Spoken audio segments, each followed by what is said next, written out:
Hello everyone, সকলে কীরকম আছো? আশা করছি ভালো আছো। তো আমি কোথায় যাচ্ছি বলো তো? আমি চলে গিয়েছিলাম সেকেন্ড পিকনিক। এটা আমি অনেক দিন আগে গিয়েছিলাম, ব্লগটা এডিট করা হয়নি জন্য তোমাদেরকে দিতে পারিনি। তো আজকে ফাইনালি ভাবছি যে এডিট করে নিই, কারণ দেওয়ার মতো কোনো ভিডিও নেই। তো আমি সেকেন্ড পিকনিকে গিয়েছিলাম গরুবাথান।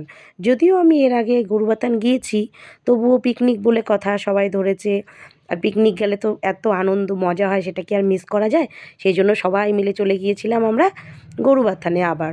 তো যাওয়ার পথের কিছু স্মৃতি, কিছু ফুটেজ তোমাদেরকে দেখাচ্ছি। দেখো চা বাগানের, আমার না পাহাড়ের থেকে চা বাগান দেখতে এত ভালো লাগে, বিশেষ করে যখন বাসে বা কোথাও যাচ্ছি জানলা দিয়ে দেখতে এত ভালো লাগে। তো সেটাই তোমাদের সাথে শেয়ার করলাম। চা বাগানটা দেখো কতটা সুন্দর লাগছে, সেটাই তোমাদের সাথে একটু শেয়ার করে নিলাম। তো পিকনিকে তোমরা কে কে কোথায় গিয়েছো আমাকে একটু কমেন্টে জানিও। আমার তো এই নিয়ে দুবার পিকনিক হয়ে গেল, একবার বিন্দু একবার গরুবাথান। তো জায়গাটা দেখাচ্ছি। ফাইনালি আমরা এসে উপস্থিত হলাম আমাদের পিকনিক স্পট গরুবাথান। তো এটা হচ্ছে সেই পিকনিক স্পটটা, মানে যেখানে আমরা পিকনিক খাচ্ছি তার থেকে আমরা বেশ উপরে উঠেছি, উপরে ঘুরতে এসেছি। আমি একটু পরে তোমাদেরকে দেখাবো যে আমি যেখানে দাঁড়িয়ে আছি তার নিচে যে বাসগুলো দেখা যাচ্ছে সেটা হচ্ছে আমাদের স্পট। আমি একটু পরেই দেখাবো তোমাদেরকে। আমি সেখানে দাঁড়িয়ে একটু ঢং করবো, রিলস বানাবো। আমি তখনই দেখতে পাচ্ছ ছোট ছোট বাস দেখা যাচ্ছে, সেটা আমাদের পিকনিক স্পট। এখানে আমাদের গাড়ি আছে আর আমরা বেশ উপরে উঠেছি। আর উপরে উঠে এই লেখাটা ছিল, লেখাটার এখানে সবাই ভিড় করেছিল, আমিও দাঁড়িয়েছিলাম। ভিউটা জাস্ট দেখো, দেখো ভিউটা কত সুন্দর। দেখো এই জায়গাটা 20 টাকা টিকিট দিয়ে ঢুকতে হয়েছে, বুঝলে? 20 টাকা টিকিট, ভাবো, পারছো? না, 20 টাকার টিকিটটা বড় কথা নয়। আসলে যেভাবে লোককে ঠকানো হচ্ছে সেই জন্য আমি বারবার 20 টাকার উপর জোর দিলাম। কারণ দেখো, পাহাড় থেকে আমরা পাহাড়ের চূড়ায় উঠবো, সেখানে আমরা কেন এক্সট্রা করে একটা টিকিট দিতে যাব, তাই না?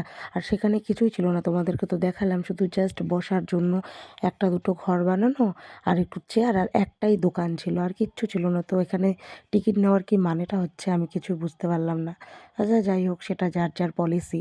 তো দেখো সেখান থেকে নেমে আমরা একটু আনন্দ ফুর্তি করেছি, মানে এখানে গান হচ্ছিল, নাচানাচি। তারপরে আমরা এখন খেতে বসে পড়লাম।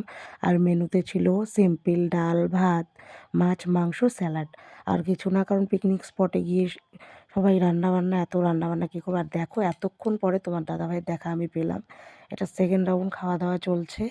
ও এতক্ষণ কোথায় ছিল আমি জানি না, এতক্ষণ পরে পেলাম। এই যে আমার দেওর মানে পাগলা নাচ শুরু করে দিয়েছে।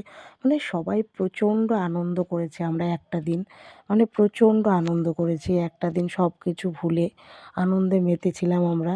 দেখো সবাই নাচছে আর আমি একটু ওদেরকে ভিডিও করে দিচ্ছিলাম, কারণ সবাই মিলে নাচলে তো হবে না। আমি এর আগে নেচেছি, তোমরা দেখেছো, তাই ওরা নাচছিল, আমি একটু ভিডিও করে দিচ্ছিলাম।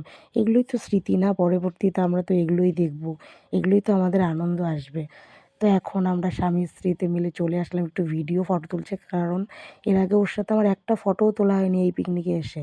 তো ফাইনালি এখন আমরা চলে যাচ্ছি, আর এত গরম লাগছিল তুমি ধারণা করতে পারবে না। তো আমার এই ছোট্ট ব্লগটি তোমাদেরকে এরকম লাগলো জানিও।